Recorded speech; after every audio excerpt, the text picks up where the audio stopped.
We have a great group of speakers in the next panel, and we are honored to count 2 former FAA administrators among the experts.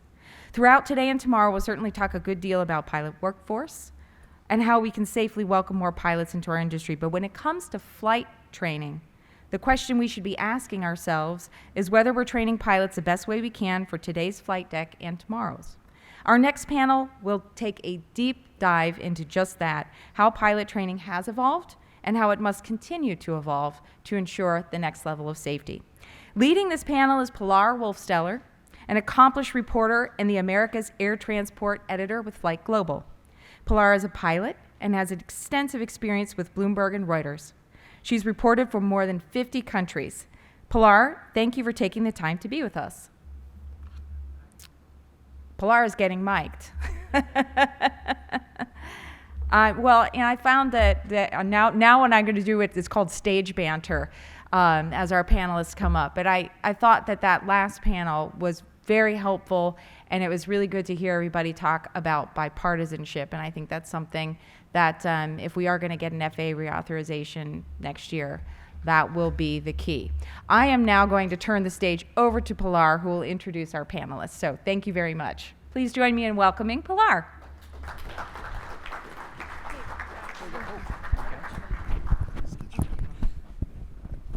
Great, thank you so much, Faye. I don't have a mic. I'll be standing at the podium here. So thanks for the introduction. My name's Pilar Wolfsteller. Welcome to the last panel of the day. I'm a reporter at FlightGlobal.com and Flight International Magazine. We are well aware that we are the only ones standing between you and happy hour. But this panel, I think, is a really important one, for the future of our industry. So airlines continue the quest for ever-improving safety and to better train and equip tomorrow's pilots with tomorrow's technology. Our panelists today bring decades of experience in the industry in safety and pilot training history, and likely have some really interesting things to say about how this part of the business is developing and changing. Some of these things could include multi-crew training, crew resource management, competency-based training programs, virtual reality, AI, simulation, and more. We heard from the previous panels that a lot of these tactics are already in use, and we'd love to hear from our experienced panel on how it's going in the industry. And even though it's been addressed already, I think many of our folks here also have opinions in light of yesterday's FAA rejection of Republic's RATP proposal. So for our final panel this afternoon, we have here on stage the Honorable Randy Babbitt, former FAA administrator from 2009 to 2011. Please come, have a seat. Dan Elwell, former FAA acting administrator from January 2018 to August of 2019. We have Ed Bagden, Director of Operations and Academic Programs at Republic's Lift Academy. Dana Donati, CEO of United Airlines Aviate Academy. Don Dillman, Senior Vice President of Flight Operations at FedEx, yeah. And Richard Morris, Director of Global Safety, Quality Assurance, and Compliance at CAE. Grab one more. Is there one more chair? It's all right. I get to, there we go.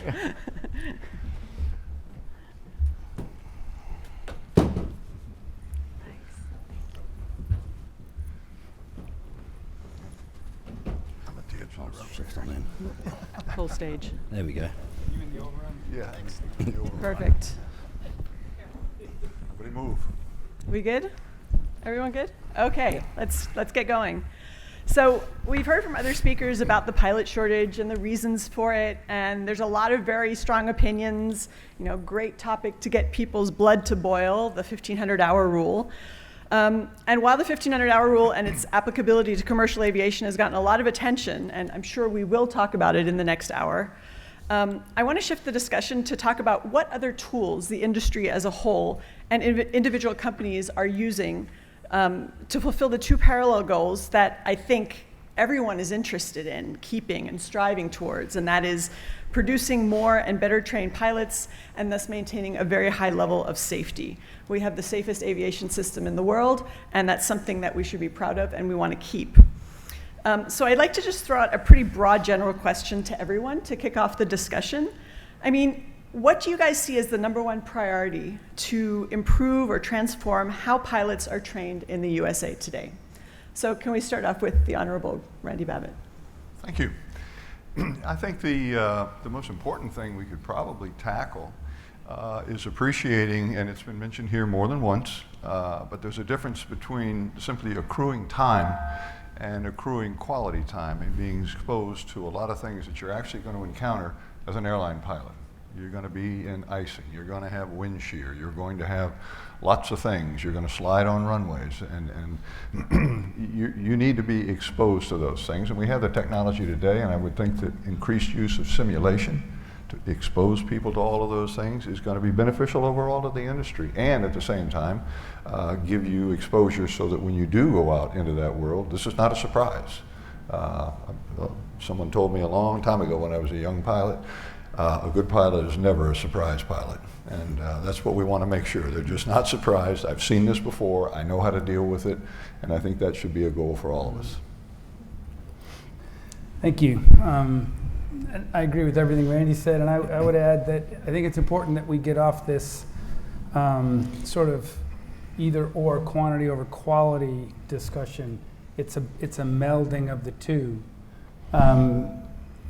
Quantity of time in an airplane gives you judgment, but the quality of flying is done by the training. And so I think that the best improvement to pilot training going forward is going to be in the technological area. The advancement, even since we went through early pilot training in high fidelity simulators, is unbelievable, and it's going to be left in the dust in a decade. I mean, there's techniques now to follow a pilot's concentration train while he's in the sim, so you can evaluate his scan and his situational awareness, and there's just so much that can be done on the ground. I think that's where it's going to happen in improvement. Yeah, I will absolutely follow the lead that I've been given. Simulation is absolutely key to the evolution for us. The technologies as a company, CAE, other manufacturers are bringing out is significant. I think the piece that we still haven't adopted to the extent we need is the data integrity we get, the feedback loop, and actually utilizing that data. We have competency-based training programs that are fundamental to us being able to develop pilot competencies and build that resilience, to use the buzzword of a few years ago.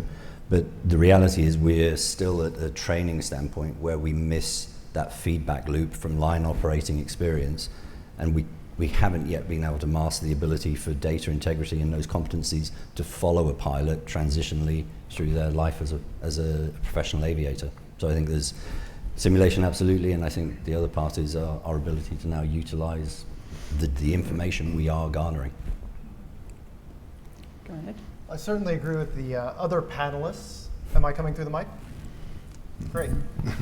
Certainly agree with the other panelists, but for me, I think the biggest change, especially in ab initio flight training, is taking a lot of the advanced skills, competencies, knowledge that a pilot typically is introduced to in their initial airline training, pulling that way back, pulling it back to some of the first hours of training, and then keeping that consistent all the way through their training. I think it's huge. It's not just the airplanes, it's not just the flying skills, but it's being immersed in an airline grade safety culture where that's the only thing you know. That is primacy to you.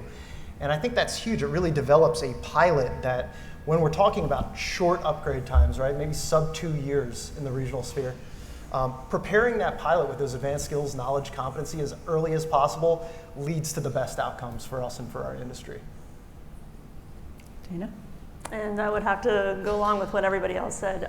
The use of simulators is beneficial, but something we're doing specifically at United Aviate Academy is introducing upset prevention and recovery training in the commercial certificate.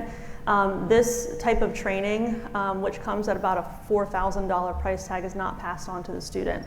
And what we want to do is, going back to law and primacy, is build that foundation, make sure it's solid so they know how to get out of situations, because loss of control continues to be the #1 cause of fatalities in general aviation. So the good news is I get the easy part. I just get to agree with everything they said, but I get to summarize that I think what you've heard is a description that there's a whole lot of pieces out there, and I think what we need is a defined pathway. What's the pathway that takes and balances this experience versus training and has an offset so that you can take advantage? We know that there's a lot of new technologies out there that are being applied in various places, both in training centers, Aviate, and like that. How do you take credit for that? How do you get your assessment in and put it all into one thing? And then how do you put it into a package that both is repeatable, the data, of course, so that you get the feedback, and then how do you get it into a pathway end to end that both the gaining carrier can go suggest to the FAA, and that the FAA has a methodology to approve it. So I've been hearing a lot of technology, a lot of simulators, technology. Can some of you describe sort of what do those technologies actually look like? What are the actual, when a pilot goes into a simulator, like what is that experience for that pilot, and how you're saying it's improved greatly in the last 10 or 15 years? Is it really like being in an aircraft? Well, to start off, I can tell you that pretty much every airline pilot in this country, when they walk out for their first flight with a check pilot, that's probably the first time they've seen the actual airplane. So yes, they are identical. The old, the people used to say, oh, geez, the simulators we just got's pretty good. It flies a lot like the airplane. Well, now they say, wow, this airplane's pretty cool. It flies just like the simulator. So, but they're that good. You can't tell that you're not actually, and anything you do in that airplane is going to be precisely presented to you as if you're in the airplane. And so we've come a long ways from the, the 3-axis, two motion, and everybody got sick, and we've come a long ways in the technology and the data that we can derive from that too. Not only does it present well, you learn the skills, but the feedback that you can give to the student later, because we can take that data and show them what they did. This is where you went wrong. If you'd have just had 5 more knots, or if you had, made this change, the maneuver would have been perfect. Let's try it again. So. I think it's really important to match the technology to the training that's occurring. So somebody mentioned paper tigers earlier. The oldest invention in flight training, right? VR is fantastic for that, especially VR systems with hand controllers, where you can actually go in a 3-dimensional cockpit, feel that you're there, and interact with that cockpit. Now, VR is, in its current state, let's say commercially available, not ideal for instrument training, something where you're interacting heavily with the avionics and the buttons and switches throughout the cockpit. Some really cool stuff that the Air Force and some others in the industry are working on with mixed reality, where you kind of see outside of the windows, the real environment, and then inside of the cockpit, you're actually seeing a pass-through camera. That's great. It's not quite ready for showtime with civil yet, but really pairing the technology to the appropriate training environment. So visual maneuvers, VR, fantastic. If your hands are on the controls, you're looking outside of the airplane, it gives a presence that you could never get in a Level D simulator. Finally, I think it's really important that we don't ever VR for the sake of VRing. So that you can go online and be like, we have VR. Making sure it is truly providing something that a legacy training device wouldn't be able to provide. So if I could build on that, I think what we're seeing in what I'm familiar with is you're actually seeing as absolutely fantastic as the Level D simulators are, we're actually making quite a bit of purchase in lower level devices. Because as more and more of the skill is about automation, there's no sense in wasting a $20 million simulator at the end of the runway while you're trying to go do button pushing. And so what you have is this system of starting with iPads that go all the way through, but a lot of the time in the repetitive nature, and also self-paced study is done in these lower level devices, so that as you get into the simulator is really about application. How do you bring it all together? So it's really the smart use of it earlier that goes throughout the training, and I think that applies even all the way back into Aviate and like that. You're not going to go stick them in an airplane to go do button pushing. So. Yeah, and you can introduce things too in a simulator that you can't really introduce in an aircraft, and really assess CRM and TEM. So I guess go ahead. If there's I something was just you'd going like to to say, as well with the technology that's out there now, if you look at the fidelity that simulation has gone through, just from a visual perspective in the last 2 years, geomapping, I mean, we're having to hire people who are in the gaming industry to be able to now create visuals that are that realistic that you can actually get the same bang for your buck, to use that great phrase, as you're going to, but in a safe environment. You then compound that with the technology differences that are coming in for the motion. The response rates on the electric systems now are almost instantaneous. The old hydraulic steam ones, I still remember getting a bit of a jarred neck after a couple of sessions. Could have been my landing, admittedly, but it was, that technology's there, and it's now taking that and building it into training courses that we need to look a little bit beyond the standard and say, we're trying to train through scenario-based training, ultimately, to test the pilots, to give them the knowledge that usually they would be getting on the line, that they're going to be building, but you can do it in a simulation, controlled environment, and then, I don't want to sound like a stuck record here, but the data you can then get from that to start building the non-technical competencies, to me, is fundamentally critical to moving forward. And it was, I could say, I had the luxury of having MPL training, and I used to be the line check captain for all the new MPL cadets coming out, and these were people with 500 hours, of which 250 was in a simulator, and there they are in the right seat of an Airbus. So it really does, what you can do with the training program now is fantastic, and the technology's there to support it. So we'll get to MPL in a second, but so all this stuff sounds really great. You guys are saying it's real life, it's technology that has improved drastically in the last decade, and yet, it's not considered total time in training for FAA purposes that contribute to the 1,500-hour rule. What's it going to take to allow this type of training, which is very realistic, it's very true to life, to become a part of the average curriculum in trying to get a pilot trained up to become a commercial aviator? What's it going to take? Data. Mm-hmm. I think data reveals a lot to us, and we've seen studies that go back years. I know after the 1,500-hour rule came into effect, there were some studies done, and you'd take pilots that had been in training, whether he or she went through, it doesn't matter, Embry-Riddle, Purdue, Northwestern, wherever they went through school, they tested them at the 500-hour point. This was the top of their game. They graduated. And then what did they do? They probably went and instructed or did something else, fairly simple. And then they tested them again after they had 1,500 hours. And without exception, every one of them tested more poorly because they hadn't practiced anything that they had been working on. They weren't shooting approaches. They weren't doing the things that they would need to do to use those skills out on the line as an airline pilot. And so I think the more we research with the data and the more we look at the skill levels, can LeBron James get a whole lot better if he just shot, open hoops for 45 minutes? No, he can't. I mean, you can only get so good. And if you're where we want you, why do we make you continue doing stuff? Let's go to work. And I think data is going to help us with that cause over time. Anyone else? Could I build on that? So you probably know this, but the pilot study report looked at performance of pilots that came to the regionals. And as I remember, so I'm doing this from memory, which is bad, there were 3 basic correlations. One was their GPA, unfortunately. The second was whether they were CFI. And the third was the speed at which they built their time and certificates. Mm-hmm. And so, in other words, it's this recency. So the total time made no difference. It was how fast they built it, which showed that repetitive nature and that building of the knowledge and skills. So it really backs up what you're saying. Thank you.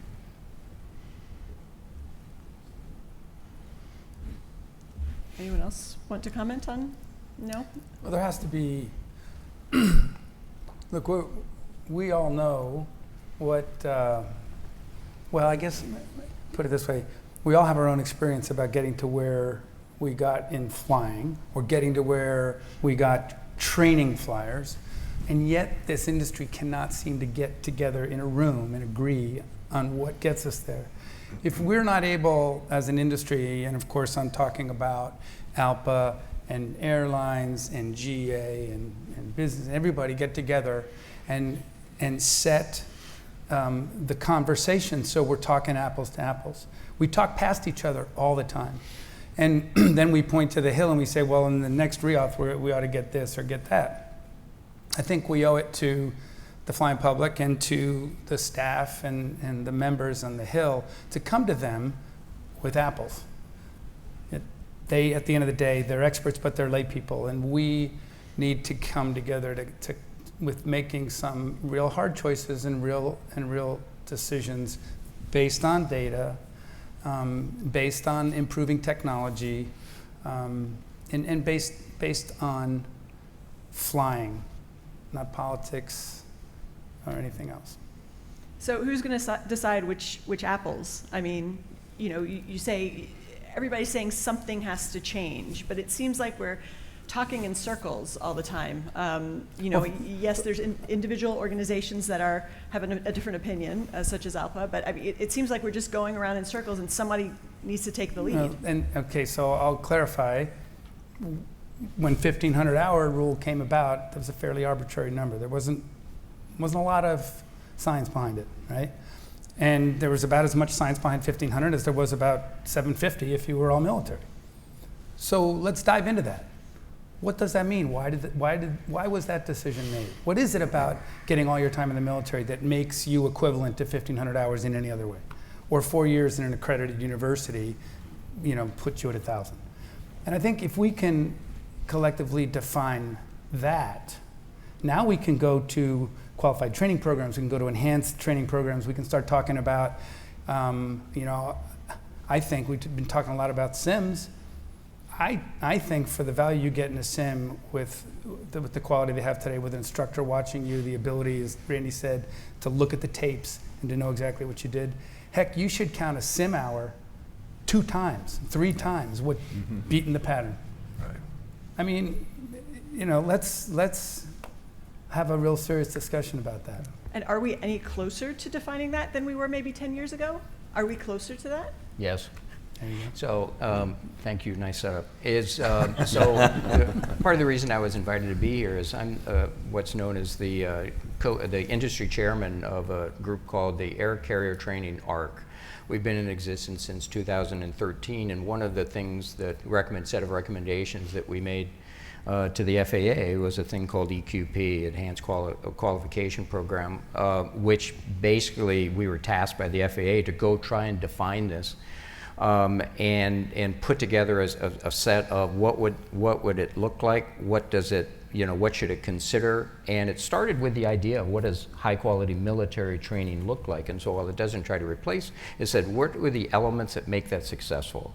High quality assessment, high quality curriculum, defined instructors, a good assessment program, which also means elimination, data, and quite a few other steps.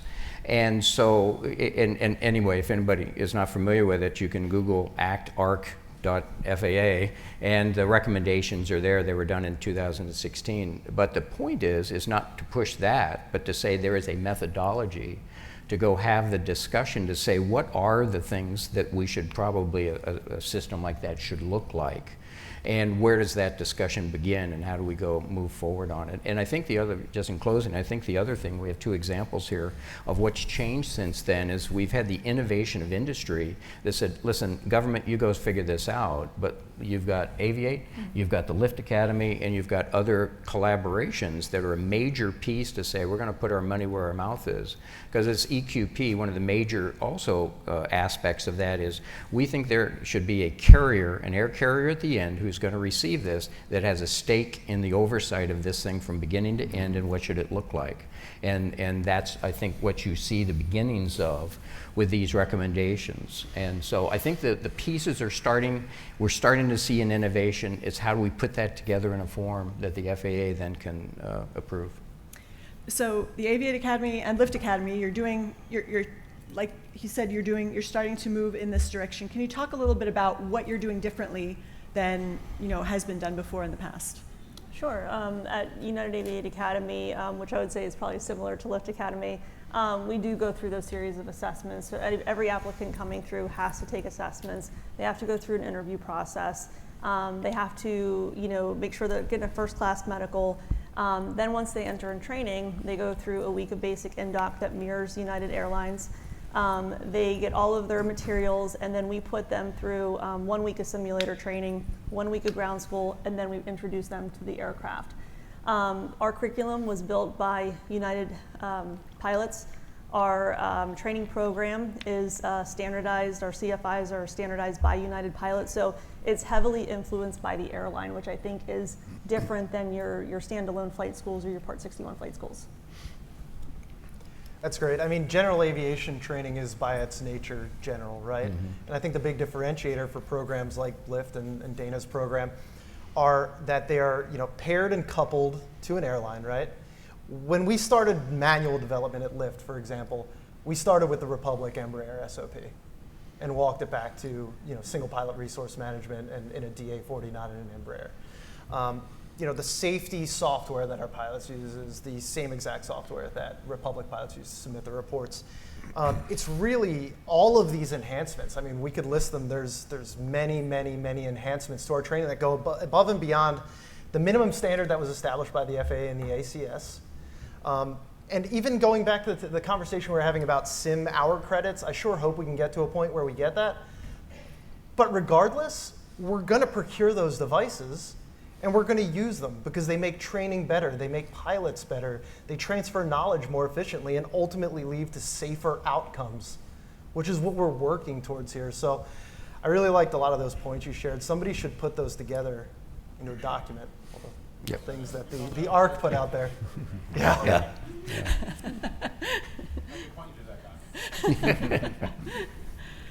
So what I'm hearing is it's sounding a lot like, what is, probably going to be, or what we're hoping to be the model going forward, sounds a lot like programs that are in place in other parts of the world already. I've read stories about the fact that, in Europe, for example, there are 300-hour pilots, flying European A330s into JFK when American pilots can't do the same thing.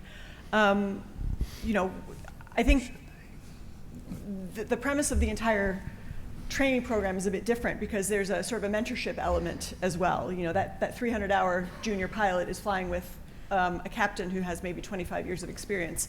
Is that something that airlines here could use as a model going forward? I would say yes.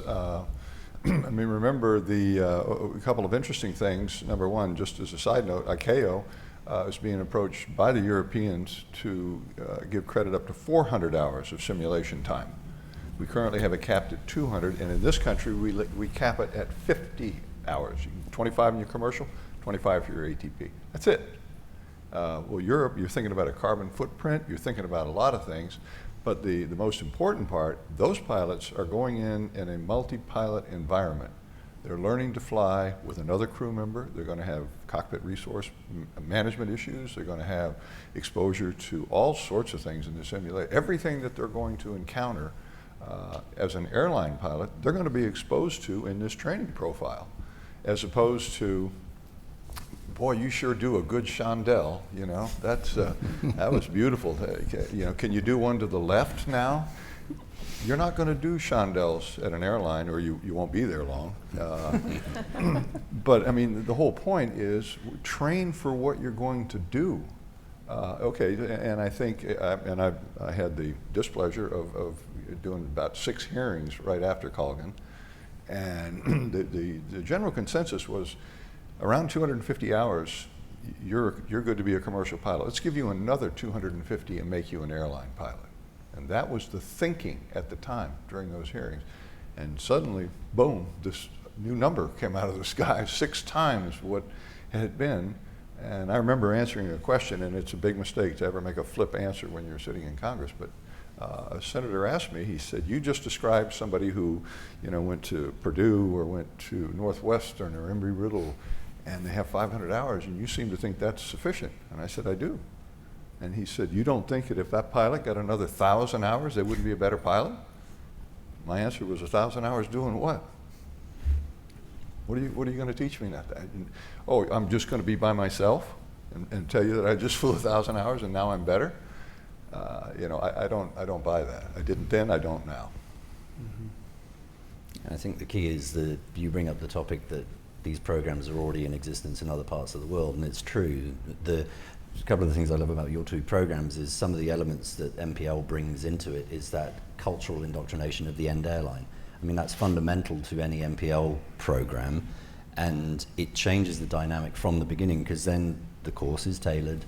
It's all multi-crew operation bar the first small part, which I'll say I'm a small MPL advocate before I get myself in trouble for saying. Can you explain what MPL Okay, is? so the Because I'm not sure multi-crew everybody knows pilot what that is. license, was essentially designed to focus more on the ability to use the modern day simulation in data in a multi-crew environment, because the end product was you were training specifically for a type of aircraft in a multi-crew setting for a specific operator. So when you look at those three dynamics, you then get the Republic ethos from the beginning. You get the program design and you get the end product that person, when they hit that aircraft, has been trained on that for the last 18 months of their life. You take the 1,500 hour rule, and back to your point, where did they get the 1,000 hours of the interim? What were they doing?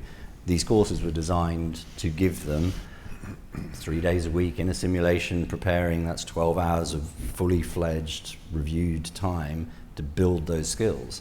And I will hand on heart say that I flew with a byproduct of a traditional ab initio training program and a byproduct of a multi-crew program. The difference, like for like, of a starting individual, the MPL person sitting next to you was far more capable and understood the aircraft better. Yes, they may not have had their 100 hours of solo flight time, and the adage or the argument always comes up about, the experience you garner from having that individual, I'm doing it on my own. Yes, okay, I'm not going to say yes or no to that as a fair point, but the reality of these programs is they are designed to be able to create a person that is going to be a product usable in a specific aircraft with a skill set and competencies developed around utilization of that category of aircraft. You know, it's a big jump to go from a DA-40, a DA-42, and then to a CRJ. But these programs have been designed from exactly that, and in some cases have gone straight into a 787. So how do you design a program? How do you build that transition is the key. But the product that comes out is, and I've flown with them in Malaysia, in Australia, and in the Middle East, and I can say the standard that the airlines and the effort the airlines put into those programs, of which we now have over 6,500 MPL license holders since the initiative started, and it has built on concepts from AQP, it's built on concepts from the military, and I think fundamentally we're all, to your point, the apples and apples. You've got an industry globally that want to come up with a solution, and I think it's time is ripe. So is that something you could see happening in the United States, Don, for example? Is the MPL program something that you could see being introduced here? Not in the short run, because there seems to be a lot of resistance of going through the rulemaking aspect of going down that path. So I think what you're giving is this other alternative is taking the certificate structure we have now and creating this defined path. But we've all saying is it all has to be purpose driven, because as was said, you have general aviation training now. What you need is purpose driven, work backwards, and have that pathway, and then so you in essence get the advantages of the program, but without the rulemaking aspect of changing the certification. Okay. So we're all kind of reeling from the fact that the FAA shot down the RATP proposal by Republic Airlines and Lift Academy. It seems to me that was sort of the first attempt to try and change the entire system. What now? How is there any other airline, or is there any other training program that is trying to find another way to shift the training situation with success? I'll throw out a thought. One of the things that I think leads to some of the conflict that we see in the industry is we keep, the opponents to making any change say, well, you're trying to degrade the 1,500 hour rule. You're trying to eliminate it. I personally, if you have the 1,500, keep it. But what we're really saying is we want to offer quality training. We want to offer supplemental training that we can replace some of that time. You know, 2 bars of this is worth 4 bars of that. And what we're seeing is that the quality training is there, it's available, and it's a matter of getting people to realize we're not trying to eliminate or degrade a rule that's there. The rule, when it was written, and 2 ARCs have supported the idea that you can substitute quality training for a certain number of hours. And the question is negotiable. Well, how much is, you know, how about 200 hours of really good simulation? Would that be worth 400 hours of flight time? Maybe. I mean, those are decisions we're going to have and dialogue we're going to have, but I think we can have them. And my experience in a lot of years in aviation, we make these good decisions when we finally focus on one issue, safety.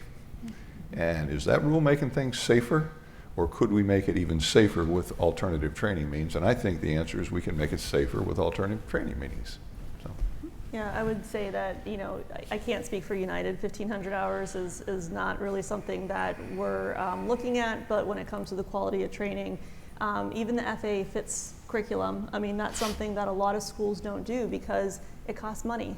It's a whole you know, transition from their already established curriculum to something that's kind of foreign to them. It changes up price structures for GI bills and also, you know, accredited 2-year and 4-year universities. So there's a lot of changes out there that actually can improve quality of training, but we continue to repeat the same behavior because all of the challenges that we're faced, depending on what flight school or what, you know, educational environment you're in. So again, at UAA, we're focused on UPRT, FITS commercial curriculum, simulator curriculum, just to increase that quality of training to make better pilots that can go out there and be safe. That's great. I think, you know, Republic Airways and Lyft will be one of the airlines that continues to look at this, right? A lot of the things that were in the RATP petition are things that we are doing today and we have done since day one. Things like applicant screening, like gating throughout the process, looking at big data from the first hour of their training, and ultimately, we haven't done this yet, but through captain upgrade, right? We've seen it now for about, you know, over 60 pilots that have come through Lyft from 0 hours and are now flying at Republic. And for the pilots that started out with us with, you know, 0 hours or close to 0 hours of that group, 100% pass rate. So those 60 pilots, 100% pass rate in initial training at the airline. I think that's fantastic. I think we'll continue to see that. I hear it anecdotally from my friends in the training department at the airline that we're producing a really high quality product. So just because, you know, the petition was denied yesterday doesn't mean we take all of those enhancements and say, well, we're not going to do those now because they didn't approve the petition. No, those are what make our program great. Those are what drive safety at Lyft and at Republic in the future. So I think we carry on. The enhancements in the petition, we'll continue to implement them, and we'll continue to find better enhancements that more closely align our training and create the best pilots of the future at Lyft. That's what we'll do. So if I could build on that, I certainly would never think to speak for the FAA, but having dealt with the issue a little bit, I think the other thing is be careful not to read the wrong thing into the no. It may be, you know, not yet, it may be not this way, and it may be nothing more pedestrian than, oh my gosh, I'm going to have to approve 1,000 of these things. And so possibly your being the first is going to say, okay, we have to deal with this. Because the FAA, I mean, let's face it, this is a partnership, and the FAA is going to have to take the leadership role again and look at the landscape and say, again, there are 2 examples here of industry doing something different, leveraging technology, new approaches, use of data. And they just need to have something, I think, again, not speaking for them, that they can approve and say, how do you go say, this is what we have and we know this is right and safe? How do we go show through data that what you have is an equivalent level, and then go forward from that? So I think exactly, we just keep sort of climbing the hill and expect the FAA to come with the leadership and come to say, here's what we need to see, and then we'll go approve this. I'm an optimist. Me too. Do we have any questions from the audience about this topic? Does anyone like to ask any questions? Yes, sir. Hi, Mike Miller. Now there's not a microphone around, but you talk about what Europe is doing and exemptions and changes to the existing rule. I'm a private pilot. I got upgraded based on qualifications met. Where's the U.S. leadership in looking whole trajectory of a pilot and saying, let's not just train him in 250 hours. Let's train him to 1,500 hours. Let's train a pilot on a new U.S. system that says, okay, once you're a private pilot, a lot of people say, that's all I want. What about a 1,500-hour training regimen that shows that U.S. has leadership on this if the 1,500 hours is what we want to keep? But it seems to me that 1,000 hours extra, and Randy addressed this, of flying in circles, which I've done. You know, I thought about being an airline pilot like my father was, but I couldn't afford it. So paid for by airlines? These 1,500 hours paid for by airlines? No, I'm just talking about a training regimen. If 1,500 hours is it, what does it take to get from 0 to 1,500? And why isn't the U.S. leading on that? That goes to when I was talking about earlier of apples and defining it. You know, I went through the military route, and then I needed 1,500 hours to get an ATP. But my military career, I didn't have a commercial flight rating. I didn't get my CFII. I didn't get any of that stuff. I graduated UPT, and then I flew a bunch of airplanes, and I had a logbook, and I said, here, I got 1,000 hours flying C-141s, give me my ATP.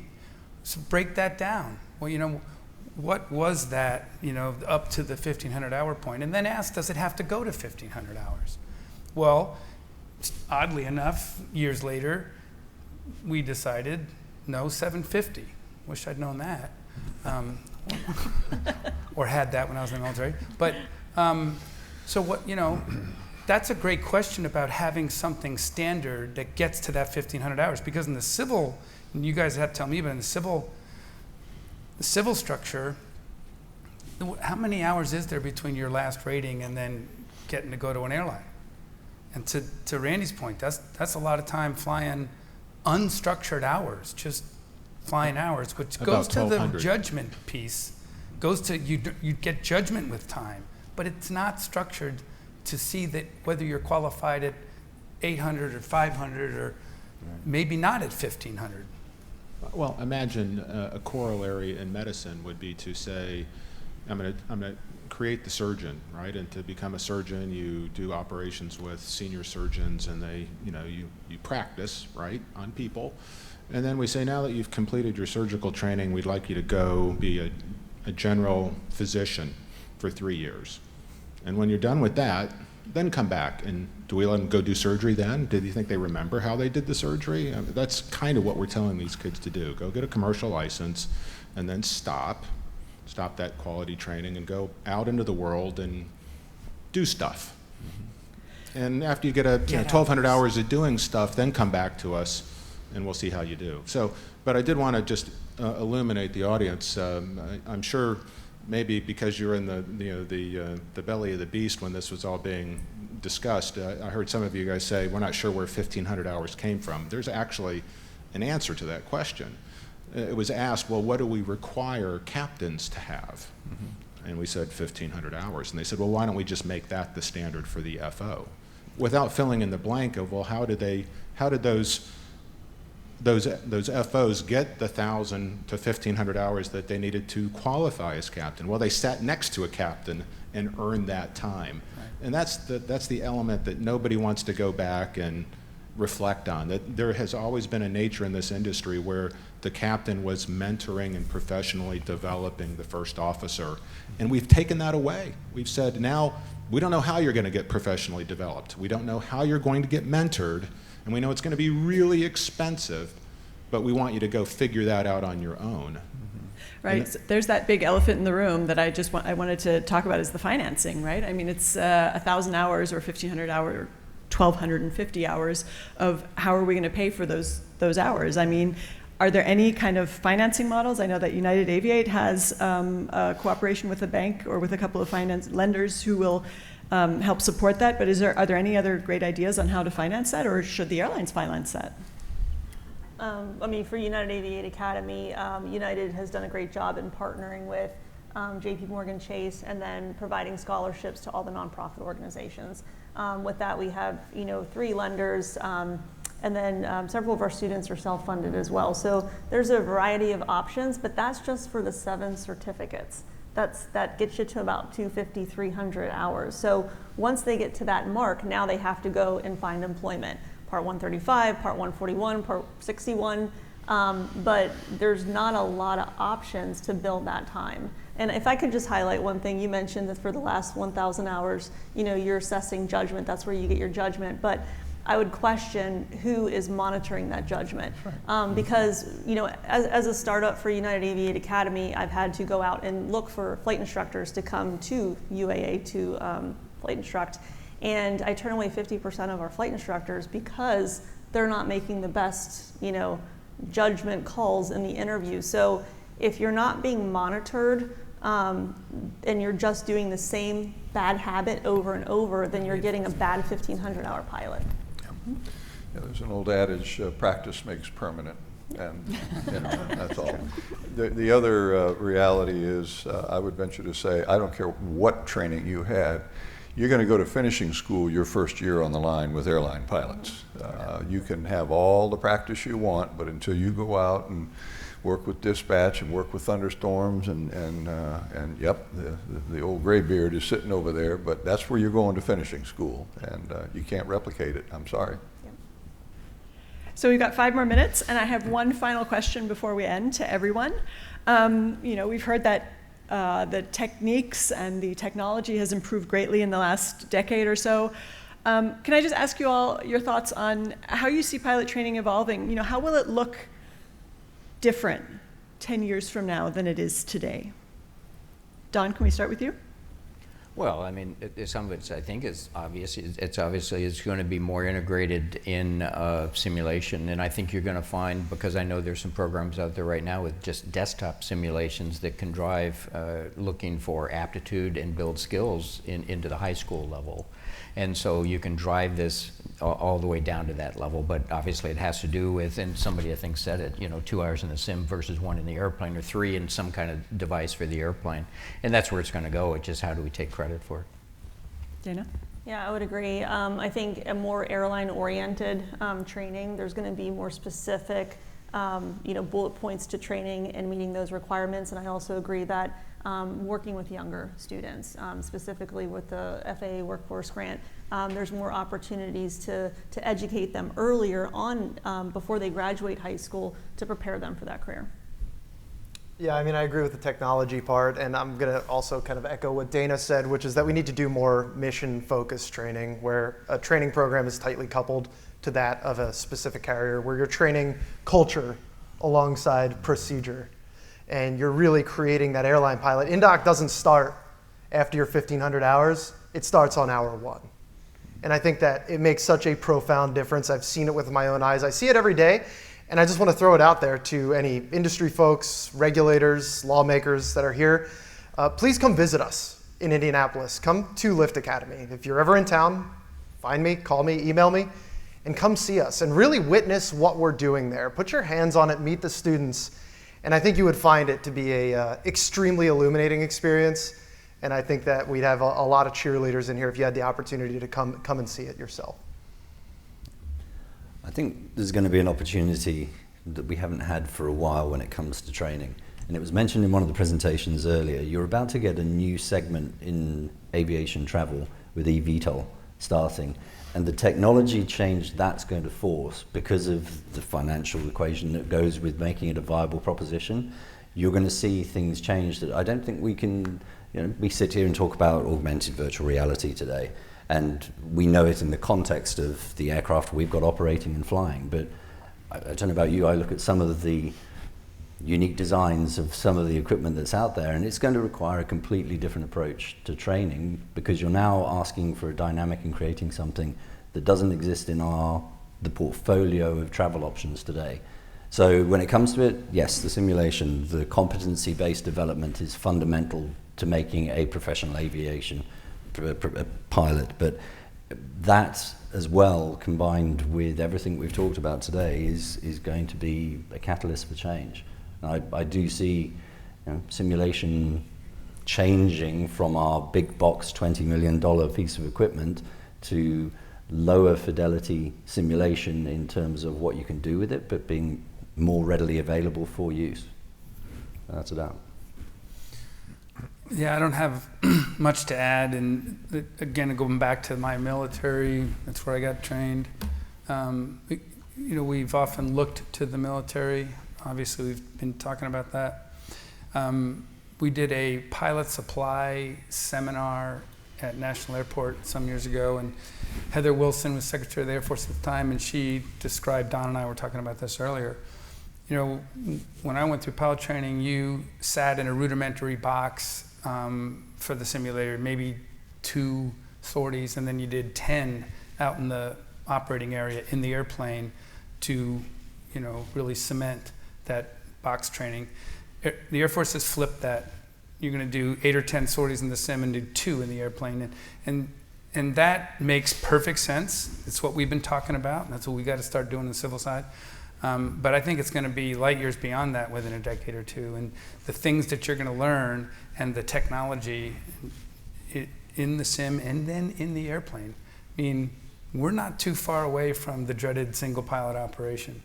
And get ready, because that's going to be, it's going to make the 1,500-hour rule discussion seem like a kindergarten class.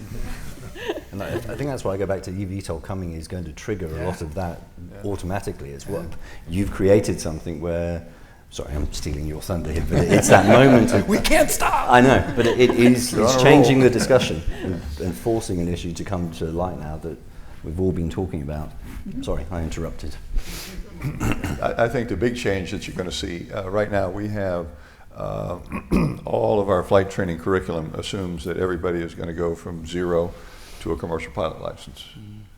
And that's not correct. We got people, I just want to have a private pilot's license, and I just want to have my Bonanza or my Stearman or whatever I want, and that's all I need. And we need to train and give those people good training too.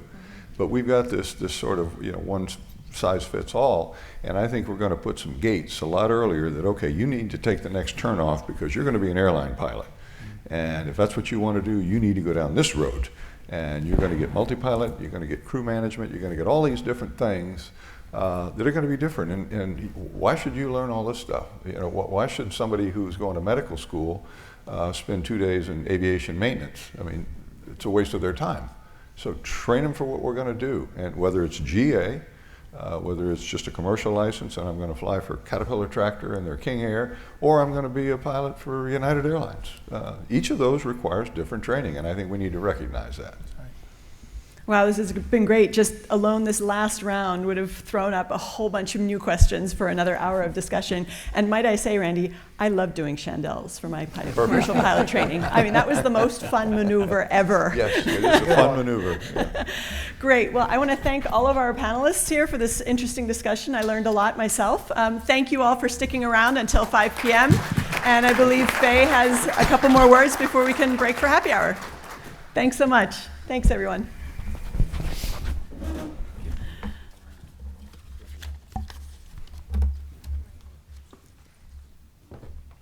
Okay, thank you, Pilar, and thank you so much to this panel. This was such an important topic and really insightful, I think, forward-looking, forward-thinking solutions talked about and safety, keeping safety centered as we must.